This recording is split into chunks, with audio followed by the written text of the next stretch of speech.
This is amazing. You made it. We made it Hello. work. Hello? Can you hear Okay. me? Yes, I can. Can you hear me? Yes, I am so excited. You made it. We got you on. Yes. This is a miracle. Yes, it is. It's an honor, Dr. Dukes. Thank you for doing this for We Love Harlem initiative. We started in 2015 before I even joined the community board. That was eons ago. And we started by doing Martin Luther King Day events at the school at PS 175, where my daughter started going to school there. And then after we had a very successful Martin Luther King Day with Mayor David Dinkins and Governor David Patterson and all of your friends and colleagues, even Keith Taylor, of course, Dr. Keith Taylor, but also Keith Wright. Okay. After we had that, we asked the principal, could we have a Black History event? Right. And he said no. And I said, in Harlem? This is Harlem. So the reason why we're doing this legacy project right now is because we understand that Harlem in 2022 has gone through a lot. We've gone through a lot of transition, but we want to hold on to the legacy and those who have paved the way, and that includes yourself. You have paved the way for many, many people to be able to succeed in our community. So we want to say thank you before we get into these questions. We want to say we want to honor you, and yes, I want you to know that you are very loved and very well treasured as one of our community treasures. Thank you so much. Of course. Now let me get to these questions, because these are the same questions we asked Congressman Rangel, and we asked these questions to also see Virginia Fields just yesterday. Okay. So the first question is, how important is it to retain Black history in Harlem? It is so important. Let me say thanks to you and the group that want to do this kind of project, because what has happened, we've lost so much of legacy. People only want to talk about Rosa Parks and Martin Luther King Jr. On his birthday and doing Black history. People forget about Marian Anderson. They forget about Sammy Davis Jr. Harry Belafonte is still with us. We just lost Sidney Poitier. All of these people that made our art and our professions, teachers and dentists and Chester Redhead here. I mean, people don't even call their names anymore. And so it is important that we should know where we come from, so we know where we've been. Last night, I was absolutely blown away. PBS did a story on Fannie Lou Hamer last night. It was marvelous. And on Sunday night, I don't know whether you had a chance to see it, they did all of the programs that has been held at the park, Martha Garvey Park. They did the history of what had happened there. Many people don't know what has happened in Harlem.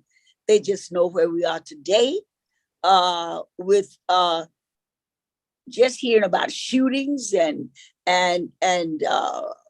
all the random things. But the legacy of this great community, Harlem, when you say you're from Harlem, people stand up, almost saluted people when they would say they was from Harlem. And so we've lost the legacy because no one talked about what had happened. The Roadrunner, it was Percy Sutton, who was then the borough president of Manhattan. People don't know that. You just know it's a Roadrunner now. And they see thousands and thousands of people from all over the world coming into Harlem. Mm-hmm. But it was an African-American man sitting in a seat And they went to him during his time, and he had the power to make it happen. Yes. They forget about what we are talking about now. Turn him loose, Bruce. That's why they called him Turn him loose, Bruce. They trying to kill Alvin Bragg because he same thing. Alvin Bragg is saying, look, we need to put criminals in jail. We don't want anybody stealing. We're not advocating for that. But those persons should have a right to, if they can't pay bail, they wouldn't be stealing if there was not some other underlying conditions here. Mm-hmm. Very, very revolutionary. Absolutely. So Alvin Bragg is not the first, well, he's the first African-American to sit in the DAC. Mm-hmm. And so now they don't know that Bruce Wright was a judge, and he said the same thing. About, so not knowing the legacy, we fall for anything. Right.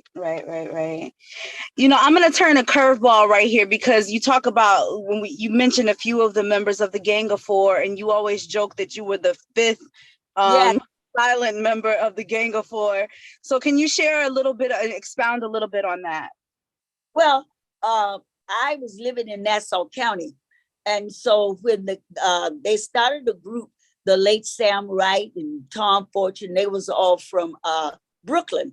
And they were in the legislature, assembly persons, and they started what was called the Council of Black Elected Democrats. I was the vice chair of the Democratic Party in Nassau County. So I had the right to join the group. And when I joined, of course, you know, what they asked women to be, secretaries. I was the secretary for the Council of Black Elected Democrats. The late former mayor, Dave Dinkins, was the chair of it.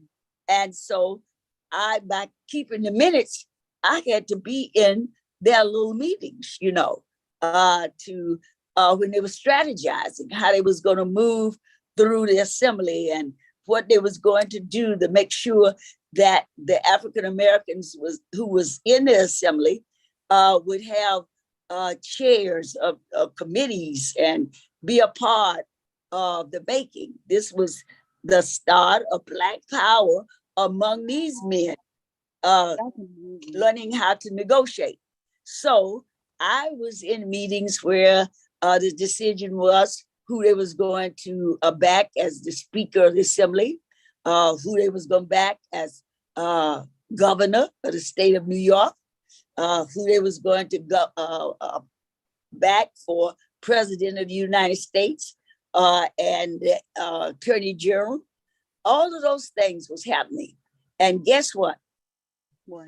There were it was 6 Black people in the assembly.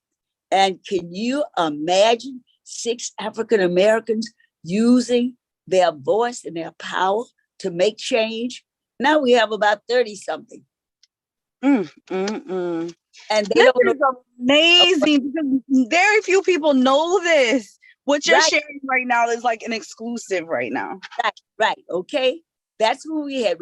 We had former, he's deceased now, William Thompson daddy was in there, is the assemblyman. Then Shirley Chisholm got there, but they were small in numbers. And look what we have now there. We have the Black, Puerto Rican, Asian caucus. Yes. Wow, you were really at the forefront of so much of this movement. And this is like well after the Harlem Renaissance, but you know, it's so, this is where the political power started. Harlem is the political power seat. This is where it really and they talk about Harlem. You see the writers say Harlem has lost political power, that the power of Brooklyn, because Brooklyn have Hakeem Jeffries, who was number 1 in the National Democratic Party. You have Tish James, who's the Attorney General. You have Eric Adams, while he was reared in Queens. His teeth was cut in politics in Brooklyn. He became the state senator for Brooklyn, or president of Brooklyn. Wow. This is phenomenal. You're right. And I did see the article with City and State magazine. So Right. we've been in discussions about these legacy interviews, and they know that we're doing them, and they know that we're highlighting and bigging up Harlem again. But yes, this is all a part of your legacy as NAACP pioneer. And really, it's amazing to hear this from you. So let me go to the next questions. Do you remember your first actual Black history lesson? Yeah. At the table with my father, who was a Pullman porter.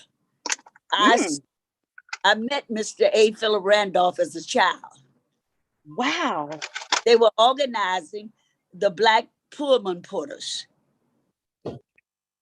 Mm. And my Wow. dad was a part of that. That is amazing. I'm telling you, I don't think anybody knows this stuff about you. So I'm excited when Yes, this interview comes out. I told it with the 50 over 50. Did you read my story? Yes, I did. Right. It's a beautiful cover too, by the way. Right. You need to take that? I've told the story time and time again, how I became an activist because it was at my dining room table where I heard discussions with the little ears being perked up to hear what I could hear, because she wasn't allowed to hear everything. You could be in, as they say, grown people business. Mm. Okay, here's another question. Do you think it was and still is hard to be a Black politician? Why or why not? I think, yes, it is, because the power structure. When you look across New York State, the county leaders we have is here throughout the 5 boroughs, and we just got that. We had the other community, the Caucasian, the Jewish community, they were the power seats. And so even after they got elected, Shirley Silver was a powerhouse.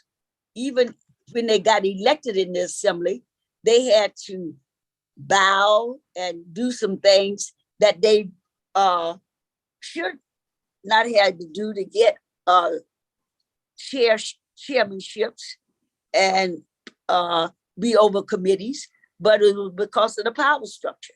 And so now we are increasing. We have in the Bronx, we have a Latino who's the county chair. In Queens, we have Congressman Greg Meeks, who's the county chair. We have a woman now in Brooklyn, who's the chair of the county of Kings. We have Keith Wright, Manhattan County. And so we are getting there gradually, where we can say who can be judges, who can be chairs of committees at the local level. So, but it's been the power structure that even after we got African-American men and women elected, the head, we now have at the assembly, we have Speaker Hastie, and we have the majority leader, Stuart Cousin there. But it's been a long time, a long struggle for this to happen, where we could be the speaker and the majority leader. Absolutely. What are 3 lessons that you learned along the way, and that you would share with aspiring younger politicians? I would say consistent. You have to be true to yourself, and patience. I remember Mr. Sun and Mr. Dinkins telling the story how many times they ran. Dave Dinkins used to make fun and they said, "What is your job?" He said, "Running for borough president." He ran about 3 times. before he got elected to be borough president. Wow. And so you have, if that's your mission, if you feel that's your calling, if at first you don't succeed, try again. Gotcha. You All right. can't, it's not like microwave. You can't, turn off and on. You have to be consistent. Got it. Okay. 1 second.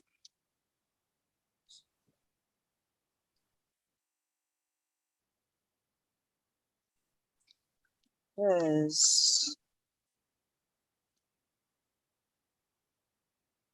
Were you able to go to Dr. Keith Taylor's Dorrance Brooks event today?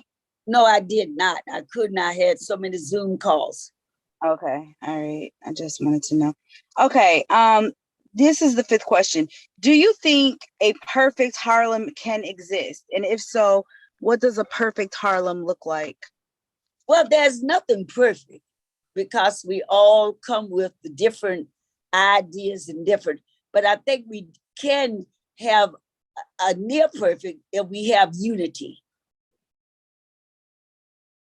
Well, how do we achieve unity? Well, we have to be very, use common sense. If there's only one seat for a position, we can't have 15 people running for it. We have to come together and look at different ways that we can serve. Everybody don't have to be elected to serve. You can be appointed to positions with power. You can become a member of the community board.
Dr. Dukes? Yeah, we lost each other. I'm back.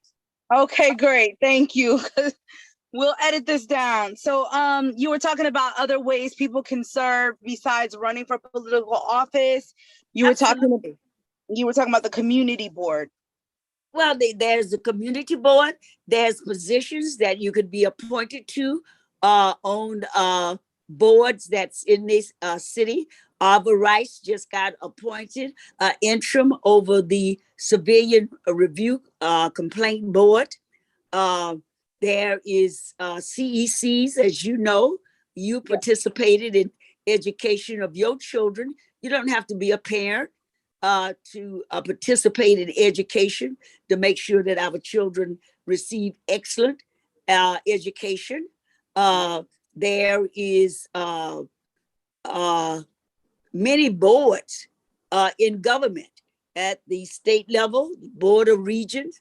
They set policy for education. I served on the SUNY board for 6 years. I was appointed by former Mario Cuomo when he was governor.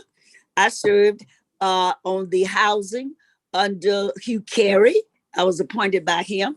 I've been appointed at a national level when Jimmy Carter was the president of the United States. I was appointed as a member of the first Economic Opportunity Commission that was at the federal level. So it's all kind of ways you can serve. I think it's also about educating this generation about the different ways they can serve, because all they see are the politicians.